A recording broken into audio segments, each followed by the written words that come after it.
The Great War had ended long ago, but its scars still remained across the stars. On forgotten worlds and drifting wrecks, the silence of death lingered. Most people never visited those places anymore. They were too dangerous, too haunted by memories of battles no one wanted to recall. But some had to go there not as warriors or explorers, but as workers. Ordinary workers who cleaned, carried, and repaired. Among them was a man named Daniel. Daniel was not a soldier. He was not a hero. He wore no uniform of honor, only a faded jumpsuit with patches on the knees and a name tag scratched from years of use. He was a janitor, one of the many humans hired by salvage companies to clear the wrecks of old alien ships. His job was simple: sweep the corridors, move the debris, collect anything that still had value. Most days it was nothing more than dust, broken metal and the occasional machine part too corroded to be useful. But Daniel didn't complain.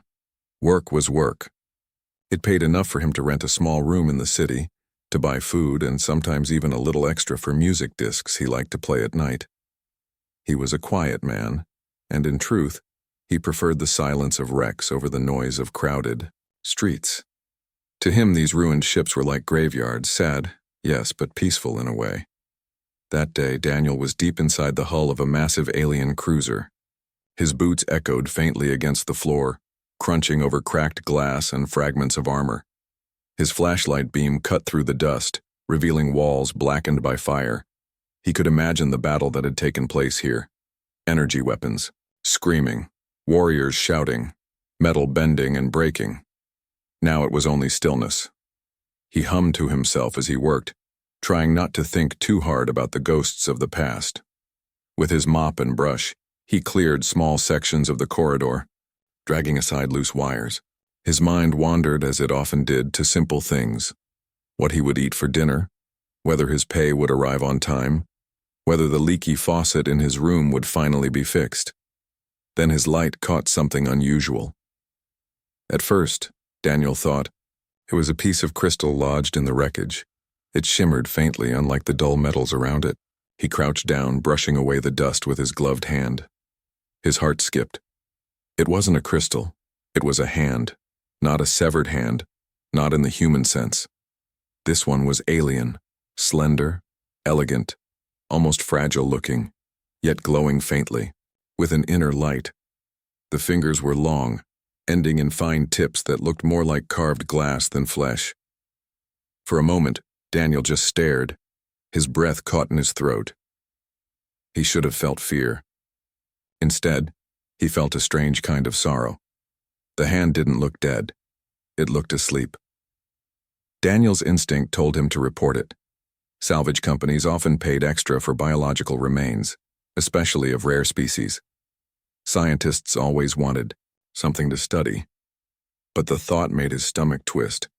This didn't feel like scrap or salvage. This felt like a remnant of someone who had once lived, fought, and maybe even loved. As he leaned closer, the faint glow brightened. Daniel froze. The fingers twitched.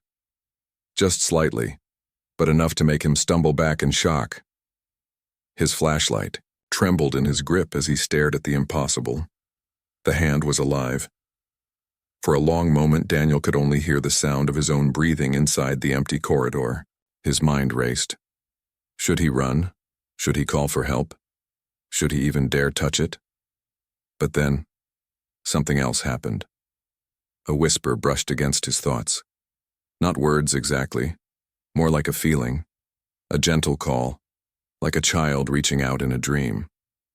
It came not from the air, but from the hand itself. Daniel swallowed hard. His fear mixed with something else. Pity.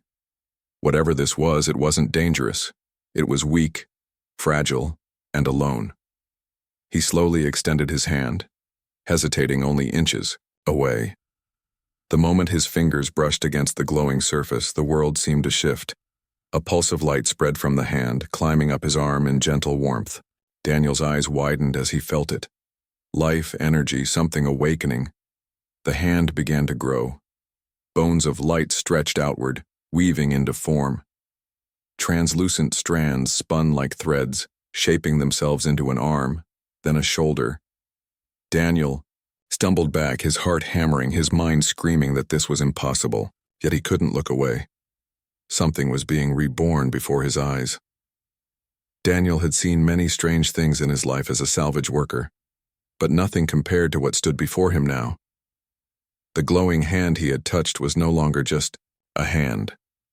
It was becoming more, slowly, painfully, like a fragile memory piecing itself back together. At first, he thought he was dreaming. The corridor seemed brighter, filled with shifting light that bent like liquid glass. The hand stretched, forming an arm. Then shoulders took shape, faint bones weaving together with threads of brilliance. A head followed, delicate at first, like mist gathering into form. Daniel's breath caught in his chest. He stumbled backward until his back hit the cold wall. But his eyes never left the figure that was rising. It was not a monster. It was not a machine. It was a woman, tall and slender. Her body shimmered as if carved from starlight. Her skin looked soft, yet it glowed faintly, translucent like crystal under moonlight.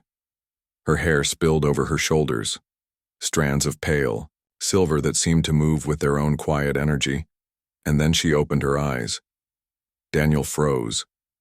They glowed with quiet fire, deep, endless, like the heart of a star.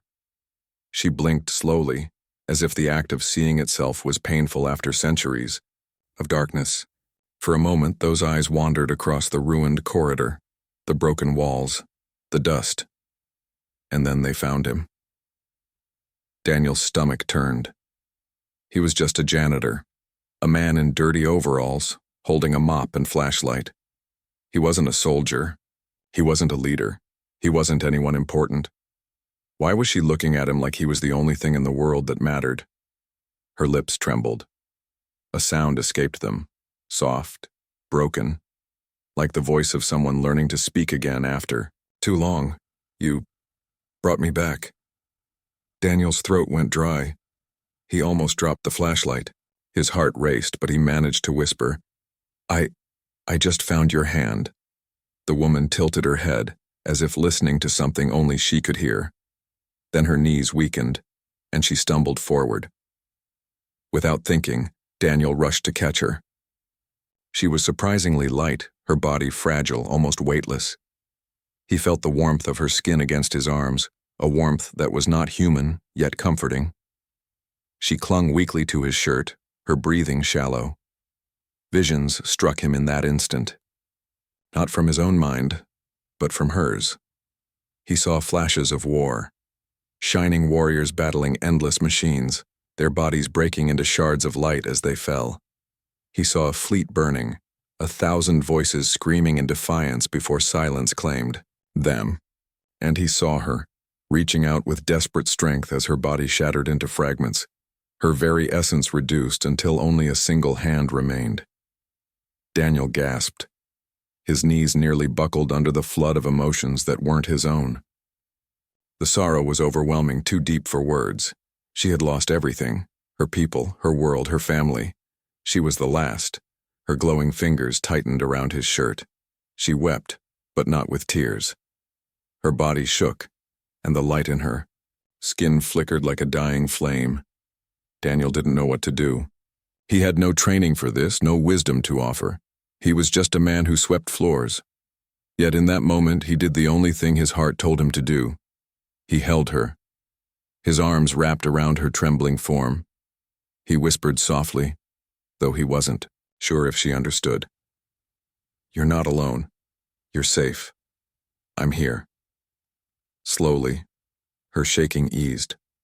The glow in her body steadied. She leaned against him, breathing weakly, her eyes closing for a moment. It was as if his presence alone gave her strength. When she opened her eyes again, there was still sorrow in them, but also a faint glimmer of hope. Her voice, broken and fragile, carried a single word: human. Daniel nodded, his heart heavy, yet strangely calm. "Yes, that's me." The silence of the ruined ship returned around them, but it no longer felt empty. Something had awakened here, Not just her, but something inside him too. A bond born from compassion, from the simple act of holding on to someone when they had nothing left. Daniel realized then that he could not leave her here. She was alive, and she had chosen him as the first being she saw upon returning to the world. And for reasons he could not yet understand, he felt as if his life had changed forever. The silence inside the ruined ship grew heavy, as if the walls themselves were listening. Daniel still held the strange woman in his arms, unsure if she would vanish like a dream if he let go. But she did not fade. She was real, warm, breathing, fragile, yet alive. Slowly, she pushed against his chest and tried to stand on her own feet. Her legs trembled as though they had forgotten what it meant to carry weight. Daniel stayed close, ready to catch her, if she fell again. Step by shaky step, she straightened her back, her glowing skin dimming and brightening like the flicker of a candle. When Daniel's flashlight beam moved across her, he finally saw her fully. She was unlike anything he had ever imagined. Her body was tall and graceful, her skin shining faintly as if stars lived beneath its surface. Where a human skin held veins of blood, hers carried rivers of light, flowing gently like streams. Her hair fell in silver strands, soft and weightless, catching every small reflection. Her face was delicate yet strong. Her eyes, glowing with pale fire, seemed too deep to belong to any mortal creature. And though she looked like she had once been powerful, there was fragility in her movements now, like a bird just learning to fly again after being caged. Daniel stared, not with fear but with awe. He had scrubbed floors, cleaned toilets, and swept endless corridors his whole life. Never had he thought he would be the first human to look upon something so otherworldly. The woman's lips moved again. Her words were slow, broken, shaped by a voice that sounded both musical and tired. "You are human, small one, not soldier." Daniel's face warmed. He glanced down at his stained uniform, at the mop still leaning against the wall. "Yeah," he said with a weak laugh. "Not a soldier, just a janitor." She tilted her head, studying him as though the word janitor was unknown to her. Then she placed a glowing hand on her chest. "Liraya," she whispered, her voice soft but steady now. Daniel blinked. "That's your name?" She nodded. "Yes." Liraya. The name lingered in the air, carrying with it a weight he could not describe. It felt ancient, like something that had been spoken by thousands of voices long ago, before silence claimed them all. Daniel repeated it gently, almost afraid to disturb the moment. "Liraya." For the first time she smiled. It was faint, uncertain, but it was real. She tried to take another step forward, but her knees gave out again. This time, Daniel caught her without hesitation. Her hand clutched his shoulder, glowing, fingers pressing through the fabric. He could feel her trembling. She was alive, but not whole. As he held her, more fragments of memory bled into his mind. He saw shining cities made of glass towers and light. He saw ships like living comets, moving gracefully through space. He saw her people, tall, radiant beings who sang to the stars. And then he saw their end.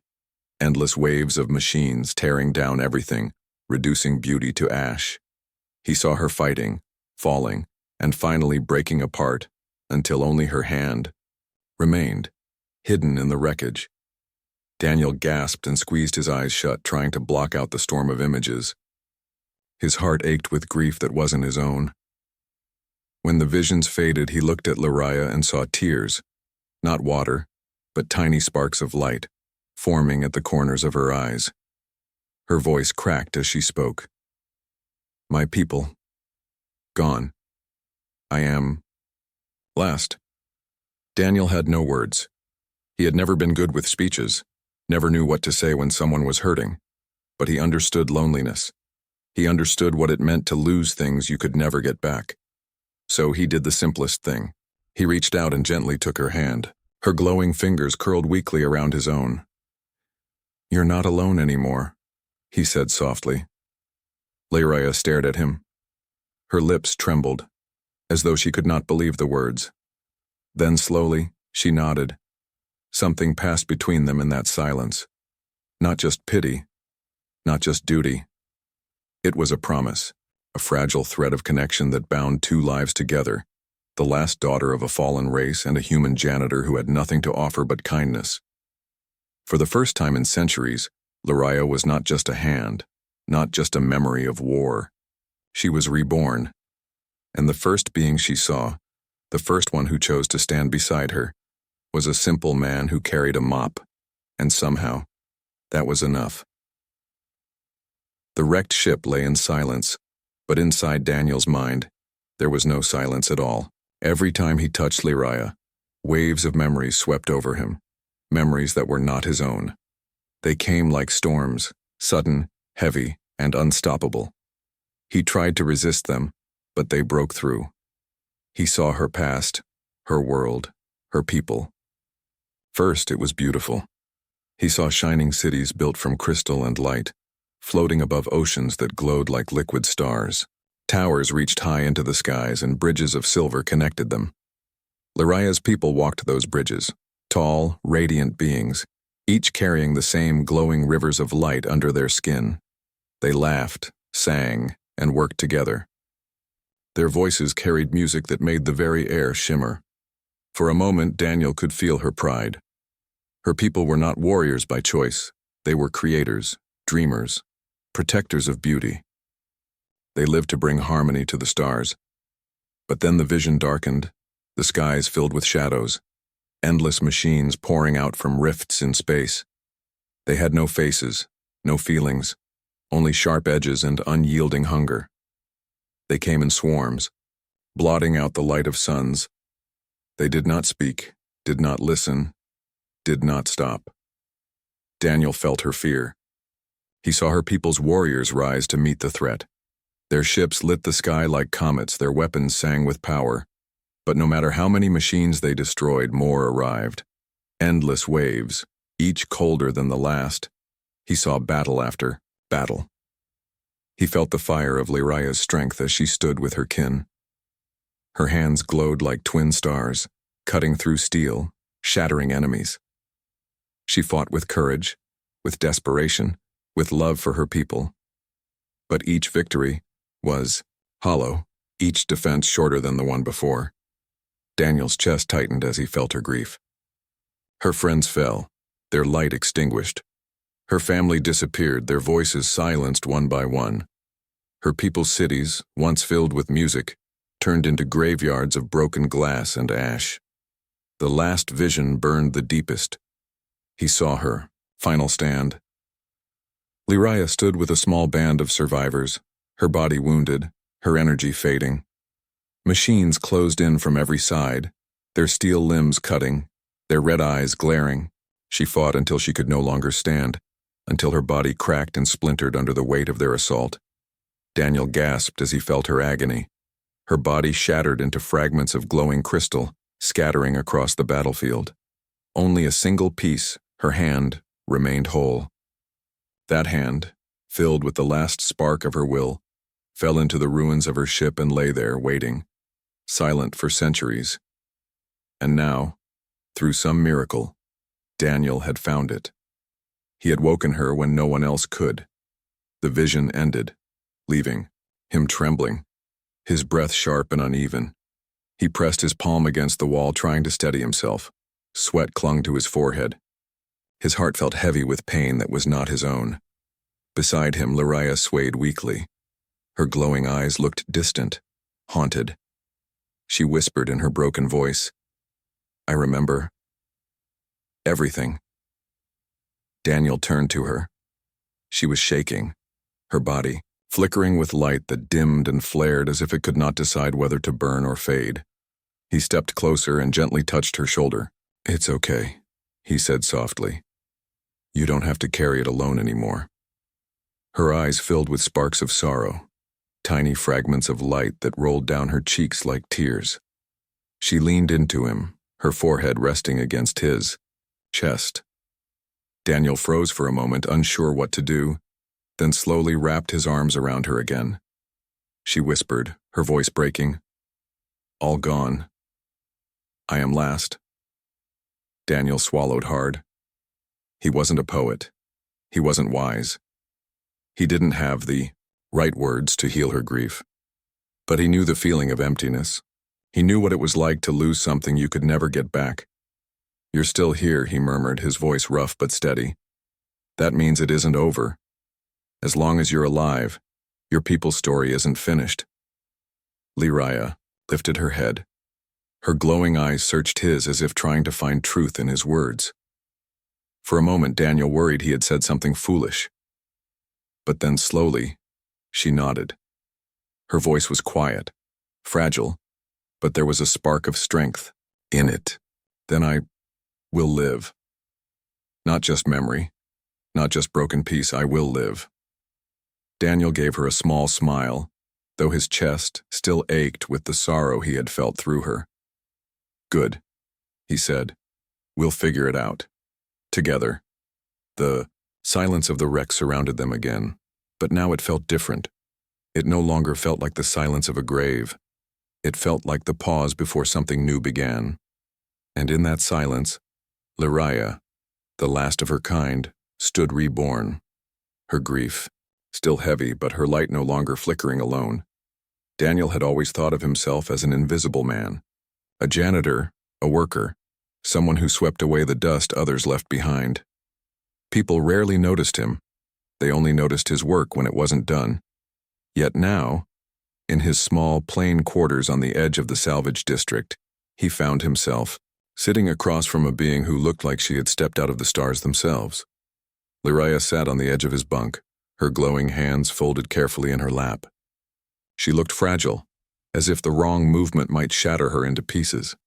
Her silver hair fell around her face, and her eyes, glowing faintly, wandered around the room with quiet curiosity. Daniel felt embarrassed. The room was simple. One narrow bed, a table, an old chair, and shelves stacked with cleaning supplies and second-hand tools. He had never thought much about it, but now, with her here, he saw the stains on the walls and the cracks in the floor. To her, who had once lived in shining cities, this must look like a cave. But Lyraya did not seem displeased. Instead, she touched the rough wooden table with her glowing fingers and whispered, "It is small, but alive. Yours." Daniel scratched the back of his neck, awkward. Yeah, it's not much, but it's home. Days had passed since he had brought her back from the wreck. In that time, he had smuggled food for her, taught her simple words, and helped her walk when her legs trembled. She learned quickly, repeating words softly until her broken voice shaped them better. Each day her strength returned, her glow steadier, her presence brighter. At night, when the city outside grew quiet, Daniel would sit and listen as she tried to explain her world. Sometimes her words failed, and instead she would show him flashes of memory. Children laughing in light-filled gardens, music echoing in crystal halls, rivers that glowed beneath twin moons. Each memory carried sorrow but also beauty. Daniel listened even when the pain in her stories twisted his heart. He had never been a listener before, no one had needed him to be. But with her he found himself wanting to hear everything, to carry whatever pieces of her world she could still share. One evening, as he handed her a bowl of simple soup, she studied him with those deep, glowing eyes. "You are human?" she said slowly, her voice steadier now. "Weak body, short life." Daniel chuckled softly, lowering himself into the chair. "Thanks for the compliment." But Lyraya shook her head. "No, not insult. Truth, but not whole truth. Weak body, yes. Small life, yes, but..." Her hand lifted, glowing fingers brushing her chest. "Your heart, stronger than steel." Daniel blinked at her, caught off guard. No one had ever spoken of him that way. To most he was ordinary, forgettable. Yet she looked at him as though he were something rare. He felt his throat tighten. "I don't know about that," he muttered. I just didn't want to leave you there. Alone." Her lips curved into the faintest smile. "That is strength. To choose kindness when no one sees." Daniel couldn't meet her eyes. After that, he busied himself with the soup, hiding the warmth rising in his chest. As days turned into weeks, their bond grew. He found himself waiting for her smile, for her soft words, for the way she listened when he told her simple stories about his childhood on Earth. She laughed when he mimicked the voices of his old teachers, and her laughter sounded like bells in the wind. Yet even in these quiet moments, Daniel could see the shadow in her eyes. Lyraya was alive, but she carried the weight of being the last. He saw it when she looked at the stars through the small window, her hand pressed against the glass. He saw it when she fell silent, her smile fading as though remembering too much. One night, as she gazed out at the dark sky, she whispered, "I am last. No one else left." Daniel stood beside her, unsure what to say. Then he gently placed his hand over hers on the glass. Their reflections, his plain human face, her radiant features, merged faintly in the window. "You're not alone," he said. His voice was quiet, but firm. "Not anymore. You've got me."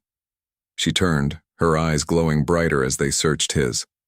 For a long moment, she said nothing. Then slowly, she nodded. In that small, simple room, among cracked walls and faint lights, something precious grew between them. A connection that crossed the distance between two dying worlds, hers already gone, his fragile and small. Lyraya was the last of her kind. Daniel was just a janitor. But together, they were something more. And though neither could name it yet, both knew this was only the beginning. The world outside Daniel's small quarters did not stay silent forever. News traveled quickly in the salvage district, and whispers always grew sharper when something unusual was found. At first, Daniel thought he could keep Lyraya hidden, just one more secret in a city full of secrets. But secrets never lasted. One morning, the sound of heavy boots thundered in the hallway outside his room. Daniel froze, his mop halfway to the floor.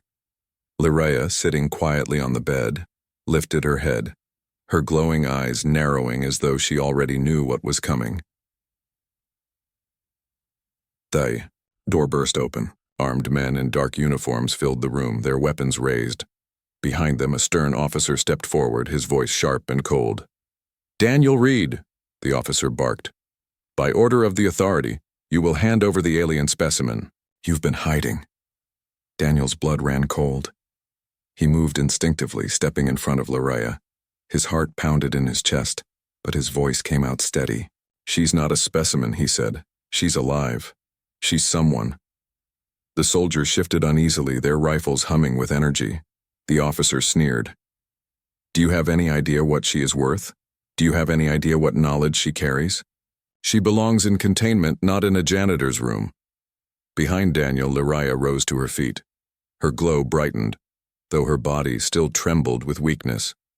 Her voice, though broken, rang with power.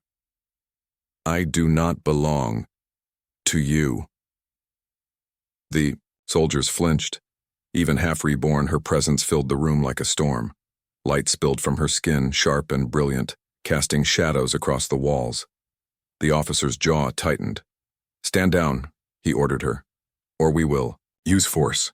Daniel's fists clenched. His mind screamed at him to move aside, to give up, to avoid being crushed under the weight of soldiers who could end him with a single shot. But something inside him refused. He had promised her she wasn't alone.